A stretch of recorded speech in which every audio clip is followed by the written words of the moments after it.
Bueno, bienvenidos a este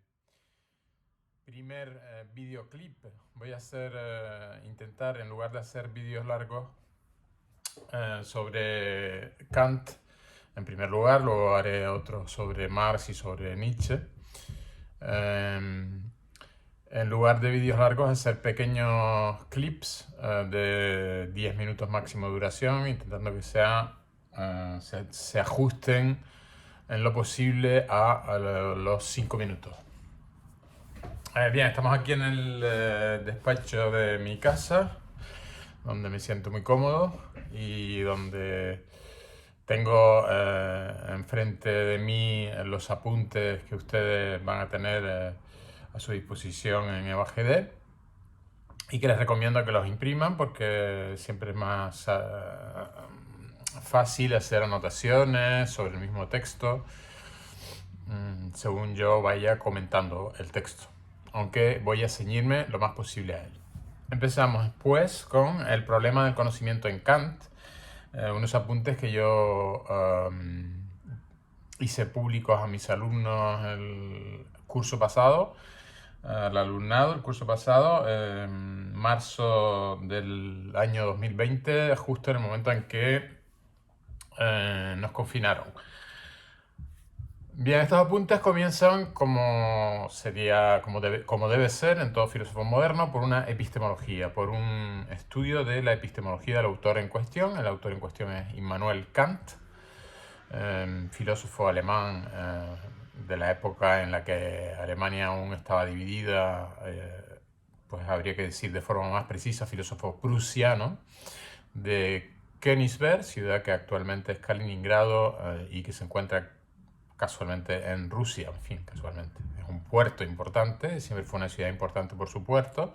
puesto que es la, digamos, abertura que tiene Rusia actualmente al mar del Norte. Bien, si seguimos el texto, vemos que comienza con lo siguiente. El problema del conocimiento en Kant, epistemología de Kant. La importancia capital de Immanuel Kant en la historia de la filosofía se debe sobre todo a la elaboración de una síntesis entre las dos corrientes predominantes de la filosofía moderna que se disputaban en aquel entonces, en el momento en el que Kant, en el siglo XVIII, intenta resolver el problema del conocimiento, se disputaban diferentes soluciones e incluso opuestas soluciones a ese problema. Por un lado, se encontraba el racionalismo, por una parte, vamos a ponerlo por este lado, por el lado izquierdo, por el lado derecho para ustedes, en mi caso es el lado izquierdo. Por el lado izquierdo tenemos el racionalismo, sin que esto tenga nada que ver con ideologías, ¿no? Tenemos el racionalismo iniciado por Descartes, continuado por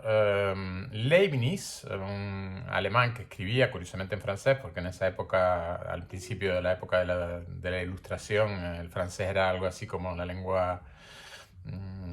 universal, como el inglés actualmente, científica al menos. Y en tercer lugar, Christian Wolff, que es el que consigue llevar a término la filosofía iniciada por Descartes, consiguiendo una organización del avance que hace este señor, Leibniz. El avance que hace Leibniz sobre la filosofía de Descartes en su discurso de metafísica es sistematizado y bien organizado por Christian Wolff, que es el gran divulgador del racionalismo alemán en el siglo XVIII. Esa es, por una parte, la situación filosófica que se encuentra Kant en cuanto a la solución del problema del conocimiento, la solución racionalista. Por otra parte, nos encontramos también a una triada de filósofos importantes que son John Locke, en primer lugar, del siglo XVII, contemporáneo de Descartes, pues, George Berkeley, que es un obispo irlandés que va a llevar el empirismo, que es la corriente que ahora estamos comentando, va a llevar el empirismo a una situación tan curiosa que llegará a decir que nada existe fuera del pensamiento de Dios, es decir, que todas nuestras impresiones sensibles corresponden a la realidad, únicamente porque se encuentran también en el pensamiento de Dios.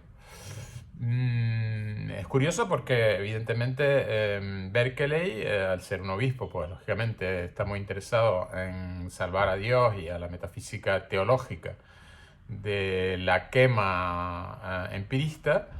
Y sin embargo, el tercero que aparece, que es David Hume,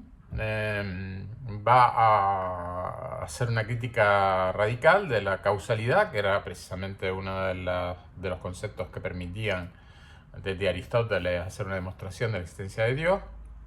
Y una vez que hace esta crítica de la causalidad, pues el empirismo de Hume va a llegar a unas consecuencias muy diferentes del racionalismo de Descartes, Leibniz, Wolff. El empirismo,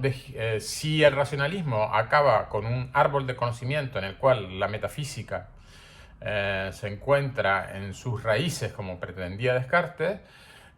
y a partir de esa raíz metafísica en la que se va a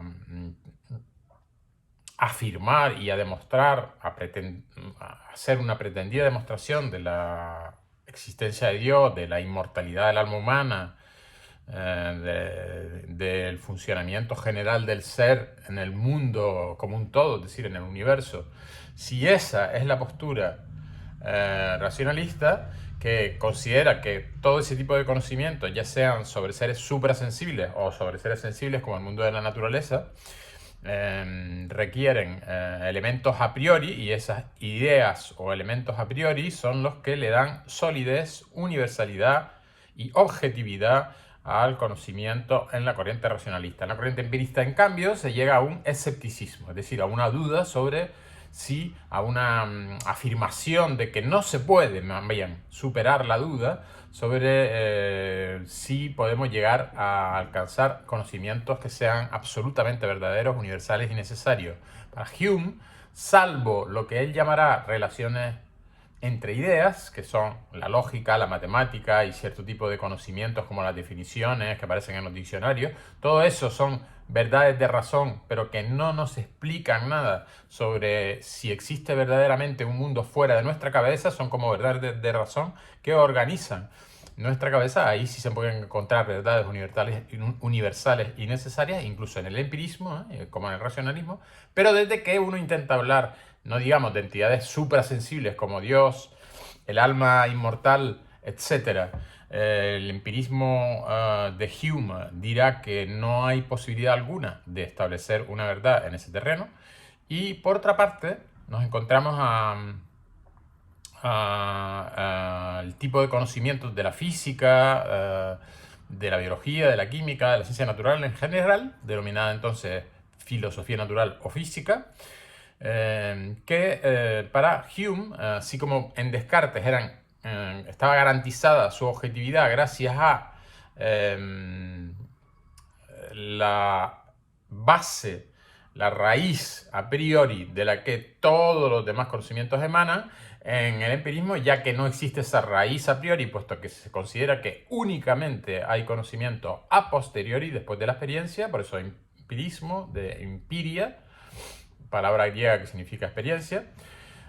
Bueno, pues en el empirismo se llega, después de una metodología distinta, pues de epistemología, a negar la posibilidad de que exista conocimiento sobre entidades suprasensibles, es decir, negar la posibilidad de la metafísica por completo. La metafísica sería una mera imaginación, una mera fantasía, puede ser útil, pero es una mera fantasía en la que se puede creer o no. Incluso los conocimientos físicos, es decir, más allá de la matemática sí se acepta como una verdad universal, pero la matemática en definitiva organiza ideas de nuestra cabeza, no sobre el mundo exterior, ya que en el mundo exterior no existen los triángulos sobre los que trabaja la matemática, existen formas que se asemejan a un triángulo, pero nunca un triángulo perfecto.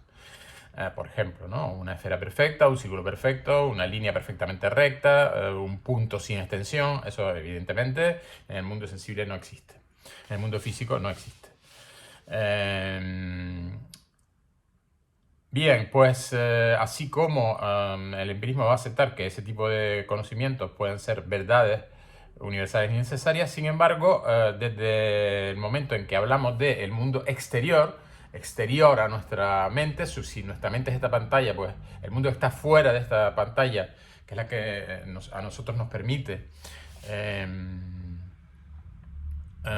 percibir el mundo exterior, es decir, fuera de los datos a posteriori,